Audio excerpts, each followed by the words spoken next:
प्रत्येक मनुष्य को दो जीवन बहुत अच्छे लगते हैं और वो दो जीवन पूरे जीवन भर वो कभी नहीं भूलता। बार बार वो जीवन याद आता है।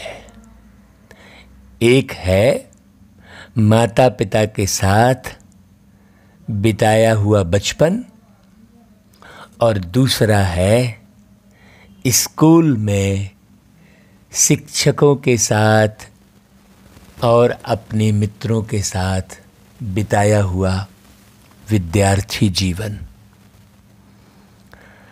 तो मीठे भाइयों और बहनों, यदि ये दो जीवन आपके पूरे जीवन भर बरकरार रहें तो कितनी खुशी होगी आपको।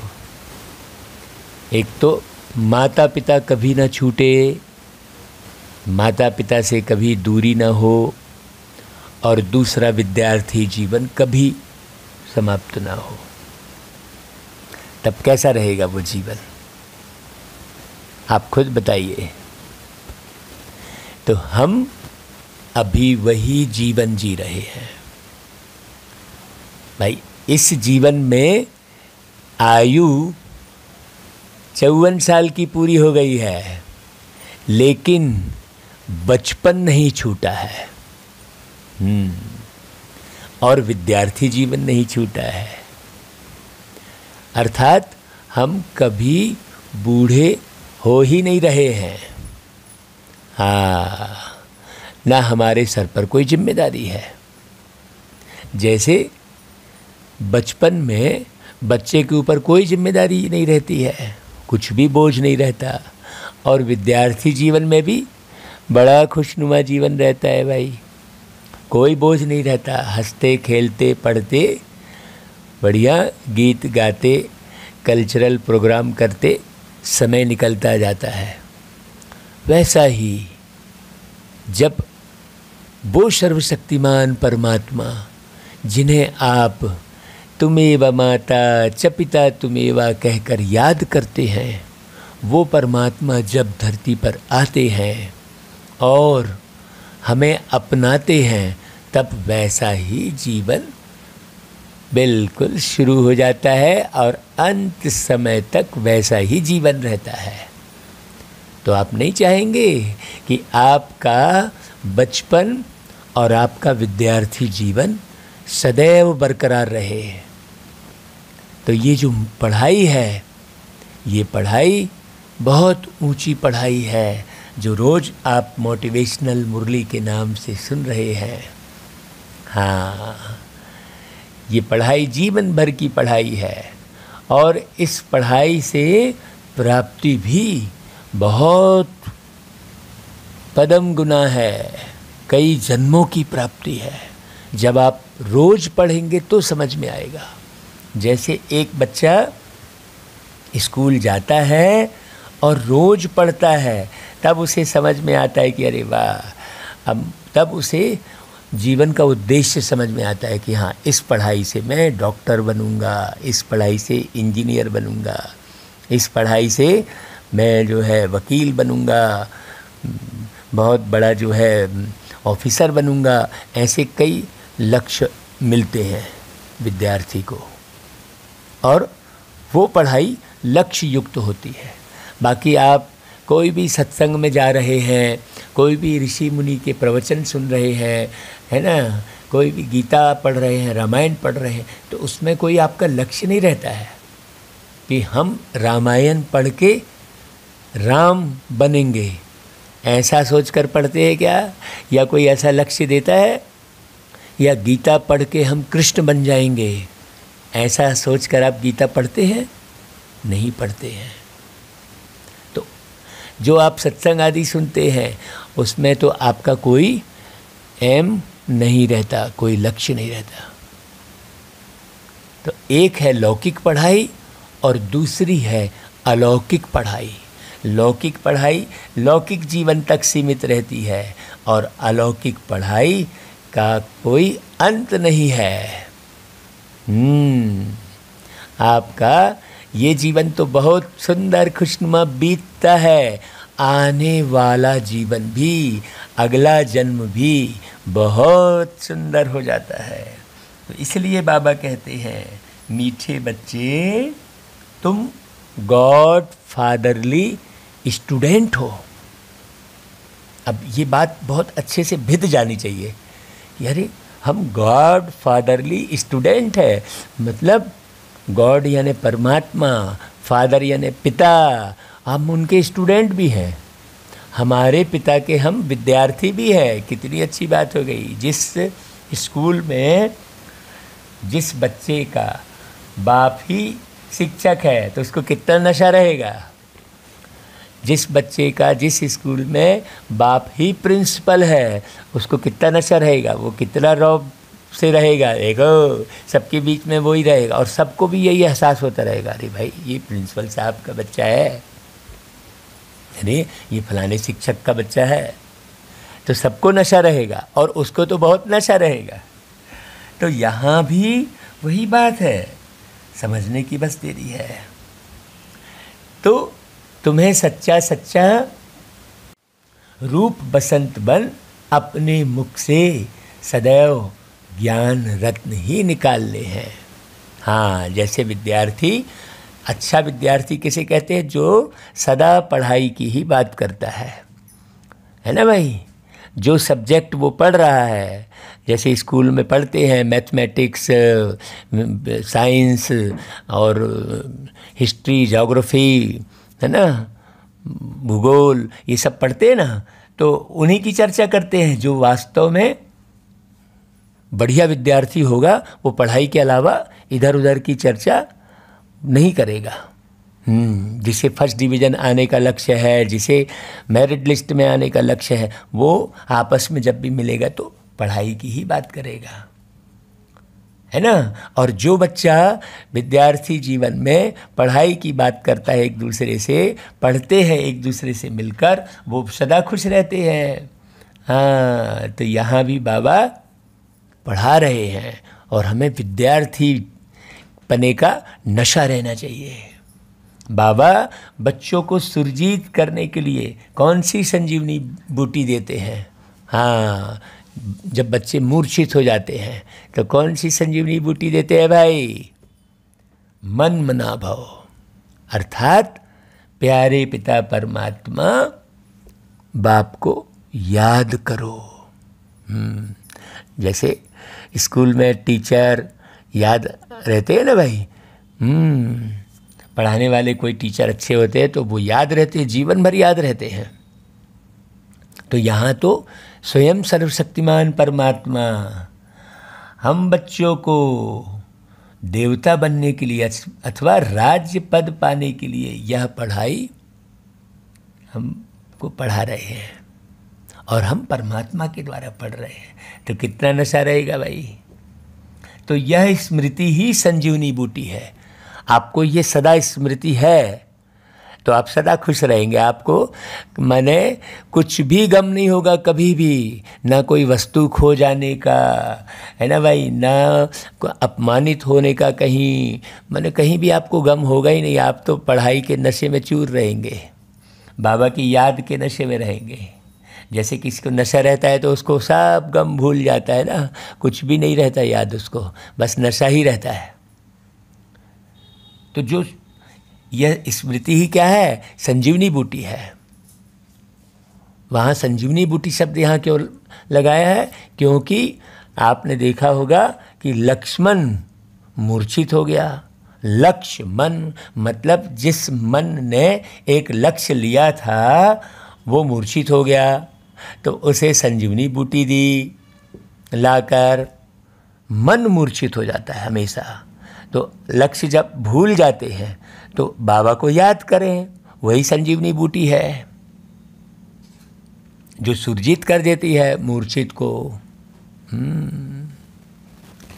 उनकी अवस्था कभी मुरझा नहीं सकती। देखो रामायण में लक्ष्मण को ही मूर्छित होते दिखाए है भाई। हाँ, बहुत गहरी बात है। वे सदा अपनी जांच करते दूसरों को भी सावधान करते रहेंगे। हाँ, मूर्छित नहीं होने देंगे। अच्छा भाई, ओम शांति। बाबा पूछते हैं बच्चों से, भाई यह कॉलेज है ना, जैसे स्कूल में स्टूडेंट बैठते हैं तो समझते हैं हम टीचर के आगे बैठे हैं, कौन सा इम्तहान पास करने बैठे हैं वह भी बुद्धि में है। सत्संग आदि में जहाँ वेद शास्त्र आदि सुनाते हैं वहाँ तो कोई एम ऑब्जेक्ट ही नहीं रहती, वह शास्त्र आदि तुम्हारी बुद्धि से अब निकल गए हैं। तुम जानते हो हम मनुष्य से देवता बन रहे हैं, हम मनुष्य से देवता बन रहे, तो हम कौन? हम सब आत्मा हैं। हाँ, है ना भाई, माने दैवी गुण धारण कर रहे हैं। बाकी शरीर तो वैसे ही रहेगा, जैसे अभी शरीर है वैसा ही शरीर रहेगा, लेकिन दिव्य गुणों से संपन्न रहेंगे, निश्चिंत जीवन रहेगा, ज्ञानी जीवन रहेगा, तो स्वस्थ रहेगा शरीर। हाँ, ये हम भविष्य 21 जन्मों की कमाई जमा कर रहे हैं। अभी कोई भी करोड़पति, अरबपति, खरबपति बनेगा, लेकिन क्या जैसे ही शरीर छूटा हो गया गरीब वो। हाँ, लेकिन ये जो पढ़ाई है इससे आप इतने मजबूत बन जाते हैं कि 21 जन्म तक आप एकदम संपन्न रहते हैं। स्टूडेंट घर में बैठा होगा अथवा कहाँ भी जाएगा, बुद्धि में यह रहता है हम फलाना इम्तिहान पास करेंगे। तुम बच्चे भी क्लास में बैठे हुए यह जानते हो कि हम देवता बन रहे हैं। तुम भी अपने को विद्यार्थी तो समझते हो ना भाई, हम रूह हैं, इस शरीर द्वारा हम पढ़ रहे हैं। रूह जानती है कि यह शरीर छोड़ भविष्य में हम नया शरीर लेंगे, उनको देवता कहा जाता है। यह तो विकारी पतित शरीर है, हमको फिर नया शरीर मिलेगा, यह समझ अभी मिली है। मैं आत्मा पढ़ रहा हूँ और ज्ञान सागर पढ़ा रहे हैं। यह तुमको गृहस्थ व्यवहार का होना है नहीं। अब यहाँ पर हाँ, बाबा से मिल लिए तो अब जो है गृहस्थ व्यवहार का होना मतलब चिंता। यहाँ पर होना का अर्थ क्या होगा? चिंता। बुद्धि भाई, जैसे किसी विद्यार्थी को घर गृहस्थी की चिंता थोड़ी रहती है।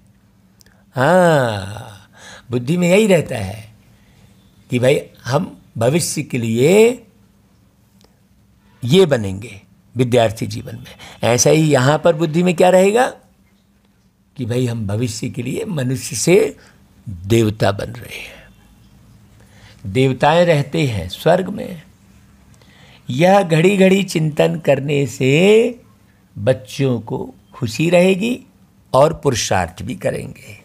बाबा पुरुषार्थ की बहुत सरल विधि समझा रहे हैं। मनसा वाचा कर्मणा पवित्र भी रहेंगे, सबको खुशी का संदेश सुनाते रहेंगे।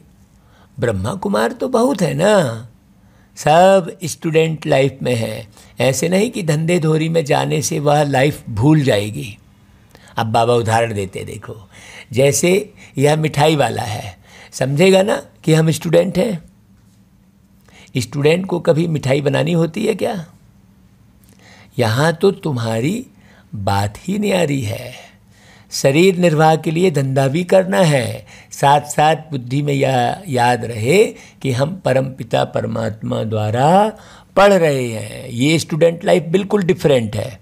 यहाँ पर आप धंधा करते हुए स्टूडेंट लाइफ जीते हो, बाकी वो स्टूडेंट लाइफ में खाली पढ़ाई और घर में बस खेलना कूदना, हाँ ये करते हैं, है कि नहीं भाई?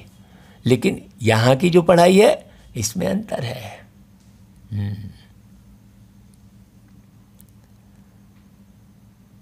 है कि नहीं भाई? बहुत अच्छे से समझना।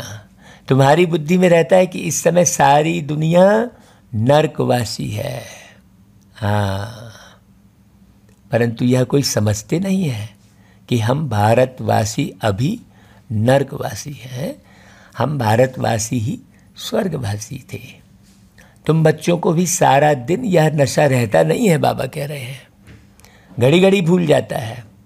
भल तुम बीके हो, टीचर्स हो, शिक्षा देते हो, मनुष्य को देवता, नरकवासी को स्वर्गवासी बना रहे हो, फिर भी भूल जाता है।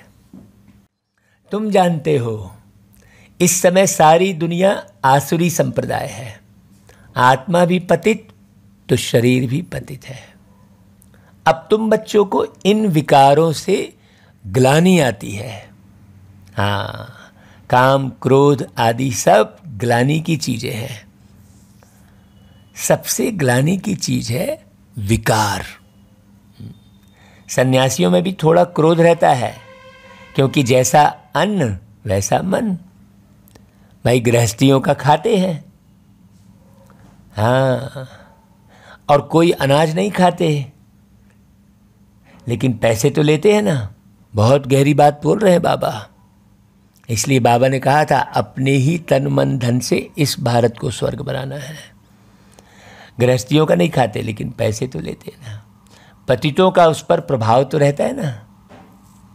पतित का अन्न पतित ही बनाएगा। पवित्रता के ऊपर तुम विशेष जोर देते हो, तुम्हारा यह प्रचार बढ़ता जाएगा। सब चाहेंगे हम पवित्र बने, यह बात दिल से लग जाएगी, क्योंकि पवित्र बनने बगैर तो स्वर्ग का मालिक बन नहीं सकेंगे। मुख्य पढ़ाई ही पवित्रता की है। बाबा एकदम स्पष्ट कर रहे हैं। धीरे धीरे सबकी बुद्धि में आता जाएगा, जो स्वर्गवासी बनने होंगे वही बनेंगे। हाँ, अभी तो देखो कितना विस्तार हो गया। ये तो बाबा ने मुरली बहुत पहले चलाई थी। हाँ, यह कल्याणकारी संगम युग है, जबकि पतित दुनिया पावन होती है, इसलिए इसको पुरुषोत्तम युग कहा जाता है। यह कल्याणकारी है। मनुष्य सृष्टि का कल्याण होता है। बाप कल्याणकारी है तो बच्चों को भी तो बनाएंगे ना भाई। आकर योग सिखाए, मनुष्य से देवता बनाते हैं। तुम जानते हो यह है हमारा हेड स्कूल। इससे बड़ा कोई स्कूल नहीं होता। यहाँ कोई गोरख धंधा भी किसको नहीं है। बाहर जाने से धंधे धोरी में लग जाते हैं, तो यह याद नहीं रहता कि हम स्टूडेंट हैं, हम नरकवासी से स्वर्गवासी बन रहे हैं। यह ख्यालात बुद्धि में तब चलते जब फुर्सत हो। कोशिश कर टाइम निकालना चाहिए। हाँ, बुद्धि में याद रहना चाहिए कि हम तमो प्रधान से सतो प्रधान बन रहे हैं। एक बाप को ही याद करना है। धंधे में भी फ्री टाइम मिलता है। ऐसा नहीं है कि सारा समय धंधा करते हो, बीच बीच में समय मिलता है। तो बुद्धि में यह याद कोशिश करके लानी चाहिए कि हम गॉड फादरली स्टूडेंट हैं। आजीविका के लिए यह धंधा आदि करते हैं। वह है मायावी धंधा। यह भी तुम्हारी वास्तव में आजीविका ही है। भविष्य के लिए सच्ची कमाई तो यह है। इसमें बड़ी अच्छी बुद्धि चाहिए। हाँ, वास्तव में ये भी तो आजीविका है। कई लोग कहेंगे कि भाई हम कैसे करें, आप कि इस पढ़ाई में यदि हम लग गए तो हम अपनी आजीविका कैसे चलाएंगे। उन्हें ये पता नहीं है कि यह जन्म जन्मांतर के लिए आजीविका है। हाँ, है कि नहीं भाई। तो इसमें बड़ी अच्छी बुद्धि चाहिए। अपने को आत्मा समझ परम पिता परमात्मा को याद करना है। जब ऐसा करेंगे तब बुद्धि अच्छी बढ़ेगी। समझाना है कि अब हम आत्माओं को जाना है घर। है ना भाई। अब ये बेहद की शाम है। हो गई है शाम, चलो लौट चले घर। ये समझाना है। हम सीधे सीधे ये गीत सुना देंगे तो वो समझेंगे थोड़ी कि भाई ये कौन से घर की बात कर रहे हैं। अच्छे से समझाना है। तो जब हम उस समझ में रहेंगे तब गीत का भी प्रभाव पड़ेगा, बोल का भी प्रभाव पड़ेगा। है ना भाई। बाबा हमको लेने के लिए आए हैं कि चलो बच्चे अब घर चलो। तुम बहुत पूरे इस बाजार में घूम लिए। तो बाबा कहते हैं देखो सारा दिन बुद्धि में विचार सागर मंथन चलना चाहिए। जैसे गाय खाना उगारती रहती है, ऐसे उगारना है। जो हम ज्ञान सुनते हैं उसे उगारना है, वापस बुद्धि में फिर लाना है। भाई बच्चों को अविनाशी खजाना मिलता है, यह है आत्माओं के लिए भोजन। ये जो बाबा पढ़ा रहे हैं ये भोजन है भाई आत्मा का। उसको हम कहते हैं कि शरीर का भोजन है भात और आत्मा का भोजन है बाबा की बात। हाँ, अब बाबा की बातचीत कहो, बाबा का ज्ञान कहो, बाबा के इशारे कहो, जो कहो भाई जैसे समझो, बाबा का दिया हुआ आत्माओं के लिए भोजन कहो। यह याद आना चाहिए हम परमपिता परमात्मा द्वारा पढ़ रहे हैं देवता बनने के लिए व राज्य पद पाने के लिए, यह याद करना है। हाँ, घड़ी घड़ी भूल जाते हैं, फिर खुशी के बदले अवस्था मुरझाई रहती है, क्योंकि यहाँ उलझे रहते हैं। हाँ, जिसकी अवस्था मुरझाई है यहाँ के सरकमस्टांस, यहाँ के वातावरण को देखकर, इसका मतलब आप अच्छे से समझ लेना कि ये उस स्मृति में नहीं है जो जिस स्मृति में रहना चाहिए। हाँ, तो बाबा कहते हैं देखो यह संजीवनी बूटी है जो अपने पास रखनी है और औरों को भी देनी है सुरजीत करने के लिए। शास्त्रों में तो लंबी चौड़ी कहानियाँ लिख दी हैं। बाबा सभी कहानियों का बैठ के रहस्य समझाते हैं। मन मना भाव अर्थात बाप को याद करो तो तुम स्वर्ग के मालिक बन जाएंगे। तो बाप की याद कैसे आएगी? जब बाबा को अच्छी रीति पहचानेंगे, समझेंगे, उनकी बातचीत को सुनेंगे, रोज़ मुरली को बहुत बारीकी से सुनेंगे। तो अपने दिल से पूछते रहो, जांच करते रहो, एक दो को सावधान करते रहो। कोई भी खिटपिट होती है तो बुद्धि उसमें लग जाने के कारण किसी का कहना मीठा नहीं लगता। माया तरफ बुद्धि लग जाने से फिर वही फिक्रात रहेगी। तुम बच्चों को तो खुशी रहनी चाहिए। हाँ, बाप को याद करो, परंतु अपनी ही उलझन में होंगे तो वह दवाई लगेगी नहीं, घुटके खाते रहेंगे।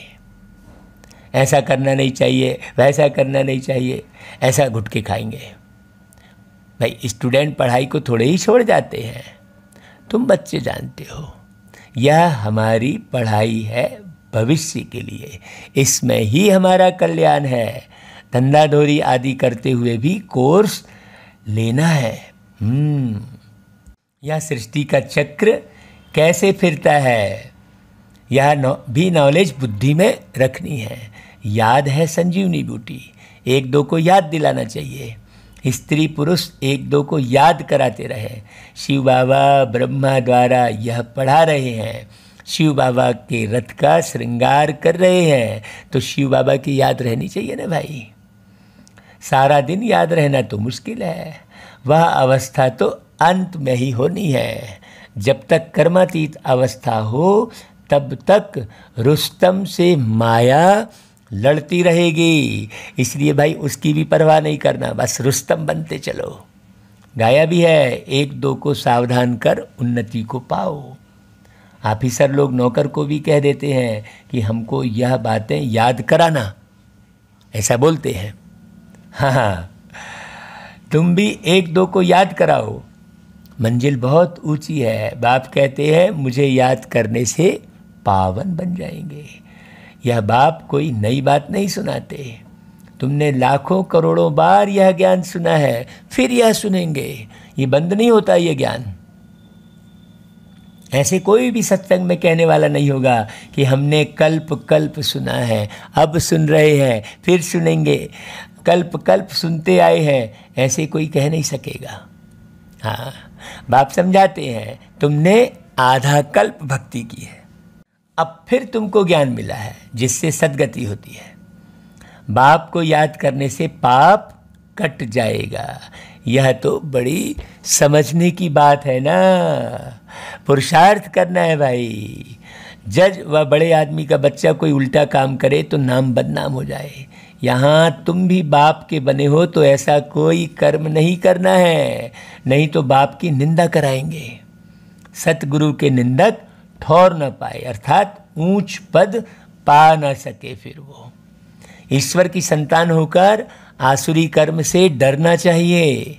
श्रीमत पर चलना होता है। हाँ, अपनी मत पर चलने से धोखा खाएंगे, पद भ्रष्ट हो जाएगा। पूछ भी सकते हैं, आपकी मत पर ठीक चल रहे हैं?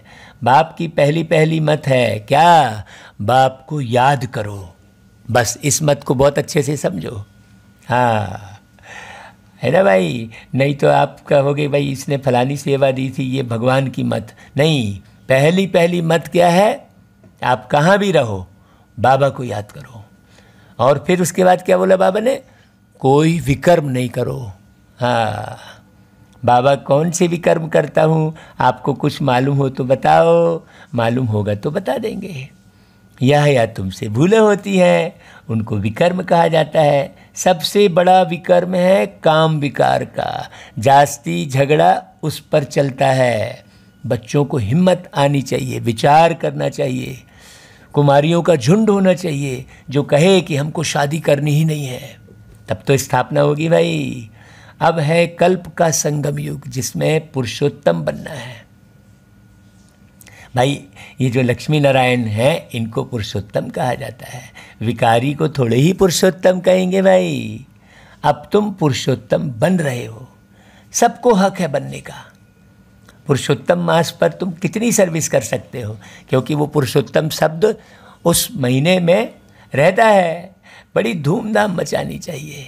यह पुरुषोत्तम युग ही उत्तम युग है, जबकि मनुष्य नरकवासी से स्वर्गवासी बनते हैं। यह कॉमन बात है। तुम बच्चों को अच्छी रीति समझाना है। पुरुषोत्तम होते हैं सतयुग में, कलयुग में कोई उत्तम पुरुष होते ही नहीं। यह है ही पतित दुनिया, तो यहाँ बुद्धि लगानी ही नहीं है भाई। वहाँ तो पवित्र ही पवित्र है। यहाँ से जो पवित्र बनते हैं वही वहाँ जन्म लेते हैं। यह सब बातें बाप बच्चों को समझाते हैं औरों को समझाने के लिए। ऐसा थोड़ी कि बस हाँ हाँ यहाँ मुंडी हिलाए, मौका देखकर समझाना चाहिए। हाँ, देखो तुम यहाँ बैठे हो, समझते हो हमको निराकार बाबा परम पिता परमात्मा राजयोग सिखा रहे हैं। हम स्टूडेंट हैं, इस पढ़ाई से स्वर्ग के देवी देवता बन रहे हैं। सब इम्तहान से बड़ा इम्तहान है यह राजाई प्राप्त करने का इम्तहान, जो परमात्मा के सिवाय कोई पढ़ा ना सके। बाबा खुद परोपकारी है, खुद तो स्वर्ग का मालिक नहीं बनते बाबा। स्वर्ग का प्रिंस तो श्री कृष्ण ही बनते हैं। निष्काम सेवा बाबा करते हैं, कहते हैं मैं राजा नहीं बनता हूँ, तुमको राजाओं का राजा बनाता हूँ। यह बातें किसकी बुद्धि में नहीं है। ऐसे बहुत हैं, भले यहाँ साहूकार हैं वहाँ गरीब बन जाएंगे, और जो अभी गरीब हैं वह बहुत साहूकार वहाँ बनते हैं। विश्व का मालिक बनना यह बेहद की बात है ना भाई। गाया भी हुआ है, मैं तुमको राजाओं का राजा बनाता हूँ। स्वर्ग का मालिक ही बनाएगा ना भाई बाबा। तुम जानते हो हम स्वर्ग का मालिक बन रहे हैं, तो कितना फक्र होना चाहिए भाई। हमको पढ़ाने वाला परम पिता परमात्मा है। हम अब नरकवासी से स्वर्गवासी देवता बनते हैं। यह भी याद रहने से खुशी का पारा चढ़ा रहेगा। इसमें आत्माभिमानी स्थिति रहेगी। क्यों? क्योंकि हम आत्मा देवता बनते हैं ना। अभी जिस शरीर में बैठे हैं वो शरीर देवताई वाला शरीर थोड़ी होगा, ये तो पुराना जड़ जड़ी भूत वाला शरीर है। तो student life is the best. हाँ, पुरुषार्थ करके बनना तो राजा रानी ही चाहिए भाई। हाँ, राजा रानी चाहिए, बाकी पुरुषार्थ थोड़ी है। ऐसे नहीं बताना चाहिए कि हम राजा बनकर फिर रंक बनेंगे, यह नहीं बताना होता है। पूछना है क्या बनना चाहते हो, सब कहेंगे हम विश्व का मालिक बनेंगे, तो सो तो भगवान बाप ही बना सकते हैं। कहते हैं मामेकम याद करो तो तमो प्रधान से सतो प्रधान बन जाएंगे। भाई कितनी सहज बात है, कोई भी बन सकता है, भले कितना भी गरीब हो। इसमें पैसे की तो बात ही नहीं है। इसलिए बाप को कहते हैं गरीब निवाज। बाप को याद करके पापों का घड़ा खाली करना है। जितना जो मेहनत करेंगे सो पाएंगे। सीढ़ी से देखते हो कितना ऊंच चढ़ते हैं, चढ़े तो चाखे राजाई रस और गिरे तो चकनाचूर। विकार में गिरा फारकती दी तो बाबा कहते हैं एकदम नीचे गिर पड़ते हैं।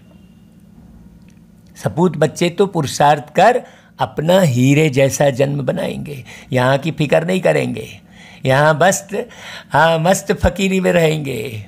हाँ, तो सपूत बच्चे तो पुरुषार्थ कर अपना हीरे जैसा जन्म बनाएंगे। बच्चों को पुरुषार्थ बहुत करना है, अब जो करेगा हो पाएगा भाई। सबको कहते हैं माता पिता को फॉलो करो, आप समान बनाओ। जितना जितना रहम दिल बनेंगे उतना तुमको ही फ़ायदा है। टाइम वेस्ट नहीं करना किसी के आचार व्यवहार में। अरे जो जैसा व्यवहार करेगा करने दो, फिर समझ गया तो अच्छी बात है, नहीं समझा तो छोड़ो। हाँ बिल्कुल, ज़्यादा टाइम वेस्ट नहीं करो, औरों को युक्ति बताते रहना है, नहीं तो इतना ऊंच पद पा नहीं सकते। हाँ, आप जितनों को ऊंचा बनाएंगे उतना आप ऊंचा बढ़ते जाएंगे। हाँ, पिछाड़ी में तुमको बहुत साक्षात्कार होंगे, फिर उस समय तुम कुछ कर नहीं सकेंगे। हाँ, इसलिए अभी पुरुषार्थ कर लो। इम्तिहान में नापास हुआ सो हुआ, ऐसे ना हो जो पिछाड़ी में पछताना पड़े। हाँ, फिर कहते ना अब पछताए होत क्या जब चिड़िया चुग गई खेत। तो यहाँ पर आत्मा रूपी चिड़ियाएँ खूब सारी आई हुई हैं ज्ञान को उठाकर बढ़िया पूरा खेत चुगने के लिए।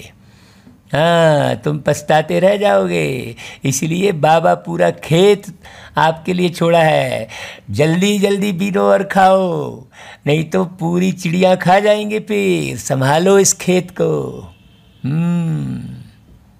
फिर तो पुरुषार्थ कर नहीं सकेंगे। इसलिए जितना अपना और दूसरों का कल्याण करना है उतना करो। अंधों की लाठी बनो भाई, सारे अंधे हैं। हाँ, अंधों का ही धृतराष्ट्र कहते हैं। धृतराष्ट्र को अंधा दिखाते हैं। धृतराष्ट्र, राष्ट्र शब्द लगा है, मैंने पूरा देश ही अंधा है। हाँ, धृष्टता कर रहा है। और भाई धृतराष्ट्र तो अंधा है ही, अब फिर प्रजा ने भी अपने आँख में पट्टी लगा ली है। हाँ, बड़ी गहरी समझने की बात है। जब बाबा की मुरली को बहुत अच्छे से पढ़ते हैं तो शास्त्र के बताए हुए जितने भी दृष्टांत हैं सब अच्छी रीति समझ में आते हैं। हाँ, तो कल्प कल्पांतर स्वर्ग की स्थापना की है तो जरूर करेंगे। बाबा याद दिला रहे हैं कि तुम्हारे लिए कोई नई बात नहीं है, पहले भी की है, बस याद करो कैसे कैसे की थी। बाबा समझाते गए थे, हम फॉलो करते चले थे। रोज़ बाबा सार बता रहे हैं, दो पॉइंट सार के हैं। अगर उन 2 पॉइंट को भी आप फॉलो कर लेते हैं तो आप बिल्कुल कर्मातीत अवस्था को पाएंगे और फिर ऊंच पद पाएंगे। और पूरी मुरली को यदि आप फॉलो करते हैं तब तो फिर बात ही अलग है भाई।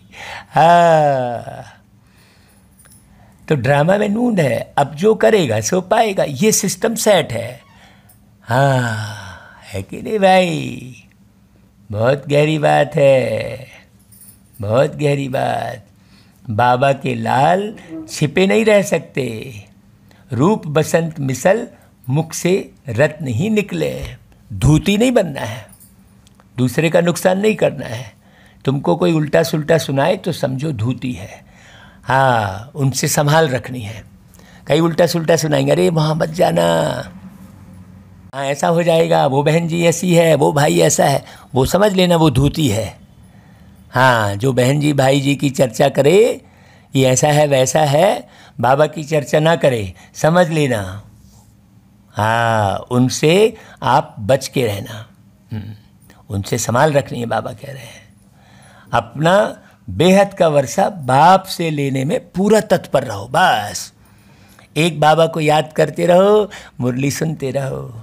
अच्छा भाई, मीठे मीठे सिकी लधे बच्चों प्रति माता पिता बाप दादा का याद प्यार और गुड मॉर्निंग। रूहानी बाप की रूहानी बच्चों को नमस्ते, और हम रूहानी बच्चों की रूहानी माता पिता बाप दादा को याद प्यार गुड मॉर्निंग और नमस्ते। अच्छा भाई, धारणा के लिए मुख्य सार अपना और सबका कल्याण करना है। हाँ, अपना और सबका, एक भी ना बचे। जितने आपके संपर्क में आए सबका कल्याण करना है। आप अपनी तरफ से पीछे मत हटो।